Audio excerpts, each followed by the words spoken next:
Hello YouTube, welcome back to the channel. We're back here with a product review, sort of, but not exactly. I wanted to talk about this one a little bit since there's a couple of notable things in it. I'm not in the habit of making a product review. I might do a couple of wrestling ones down the road here, but I wanted to actually look at this one because I thought there were a couple of interesting things in it and a couple of things I have questions about. But the other piece of the puzzle is this is actually the first product, 2023 Topps Big League baseball cards. I think this is the first product that's actually incorporating some of the items that we got some warning about during the conference, the industry conference, the Topps industry conference. I forget what was the naming for it exactly, but there's some stuff incorporated in this that I thought was kind of interesting, including one that was a bit of a surprise. And then when I saw it making the rounds, I had to confirm in Cardboard Connection. I'll include a link to this in the description for you if you want to check it out. But I saw it and I was like, really? That's what's going on. Okay, I thought that was kind of interesting.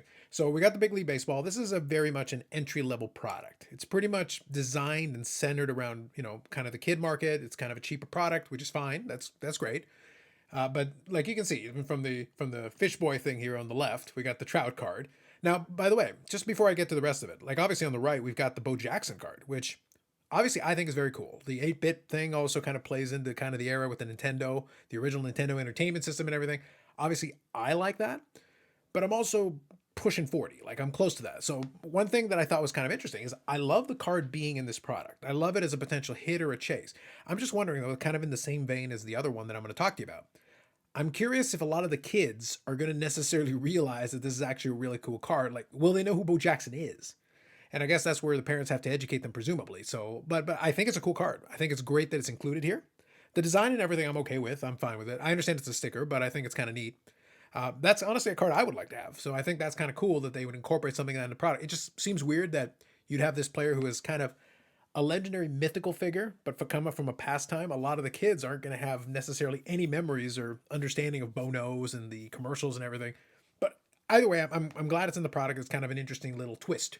I guess it'll be for those bigger kids who are a little bit older who are probably going to be chasing after some of that. Now, as I said, this isn't really going to be a product review. It's not really my place to do it, and it's not something that I'm into doing nearly as much. So you got the base set there. You got the parallel there with Jackie Robinson cards. So again, kind of neat. You go in old school with some old school players on it. That's fine. Now, there are a couple of things I did want to fixate on, though. We got the inserts here. I'm going to skip through a couple of them. The mascot thing totally makes sense to me. But here's one. One of the things that I wanted to talk about. This has become a big leaguer scratch off. So this is good for a shot at getting your own card in 2024 Topps Big League Baseball. So I think this is one of the first trying to incorporate some experience elements into some of these. And there's another one that we'll talk about here in a bit. But that's one that I think is kind of interesting. That's kind of fun.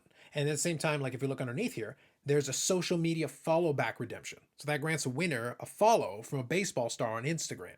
So that's one of the things they talked about at the industry conference, incorporating into these products. So this is kind of our first look at this specific kind of interactive element, which for a kid getting a follow from their favorite player, that could be potentially interesting. It's obviously not for everybody, but I'm cool with them including it in here. You also got, like I said, become a big leader, have your own card, which I think is kind of fun. That's an experience slash an insert that could be kind of fun for a kid to have their own card. But there's another element to it that I'll talk about here in a second. That was the main one I wanted to spend a couple minutes talking about. But those were a couple of other ones that had definitely been mentioned. Now, if I scroll down here a little bit more, there's the Bo Jackson card again. Like I said, I'll leave a link in the description for you if you want to check it out. The estimated release date is March 31st, so it's coming up here next week. So we'll see. And I think in Canada, I want to say it's like $70 a box, which isn't terrible. That's not crazy. So 8 cards per pack, 18 packs per box, 20 boxes per case. And I think either Blowout or David Adams or something, it's like $1,070 per case or something, which rounds about to like 50-ish dollars per pack. Per box, US. So it's one of those things where, and this is the box break average, kind of what you can pull. So you can pull 4 of the 8-bit ballers inserts, and obviously there's the autograph variant. So you can probably get the base Bo Jackson. That's something that should be a little easier to pull. But I think it's kind of cool. And one other thing you can see here is the one become a big leaguer scratch off. So it's kind of a scratch and win.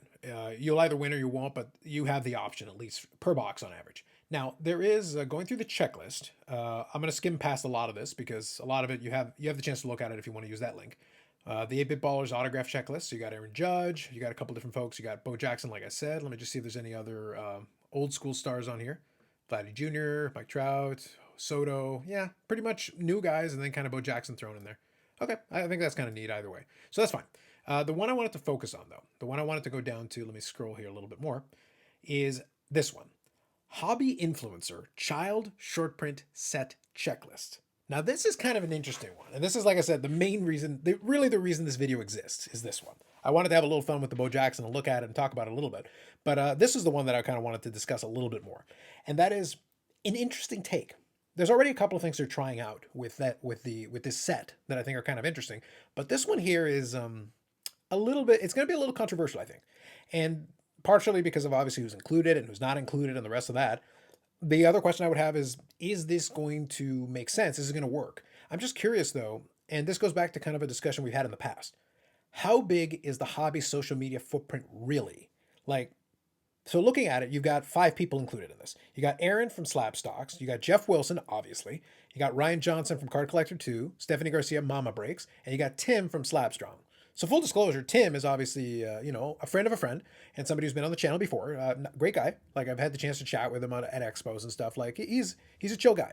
So, from that perspective on, and I'm happy for him. I did shoot him congratulations. Congratulations on getting your own card, which is great for him. I believe there are autographed versions of these, and obviously we don't have the odds as far as I could tell for this one.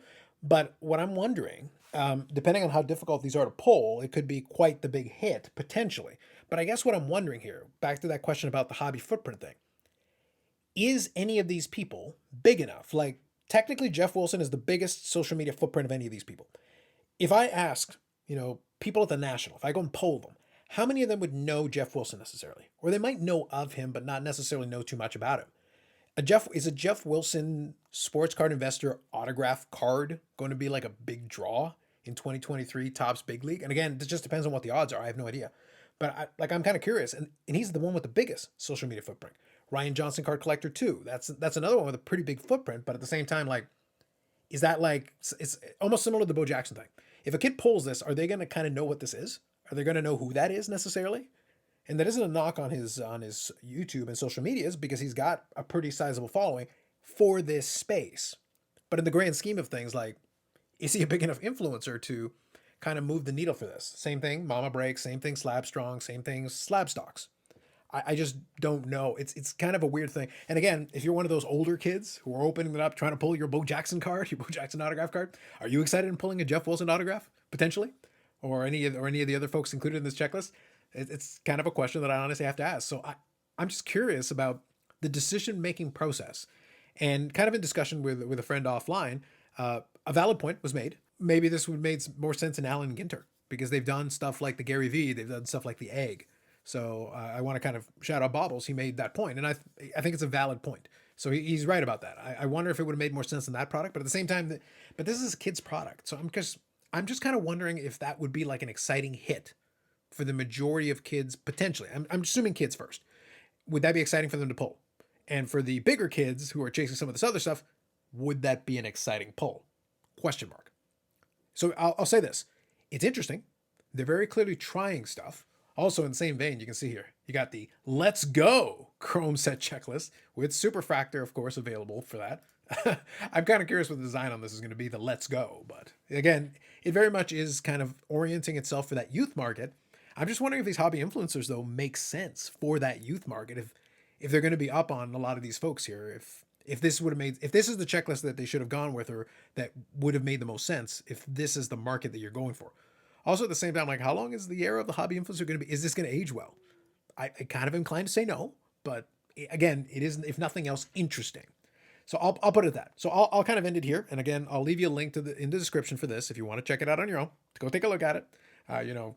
Curse your luck if you pull a Jeff Wilson autograph, or praise your luck, whatever, one way or the other.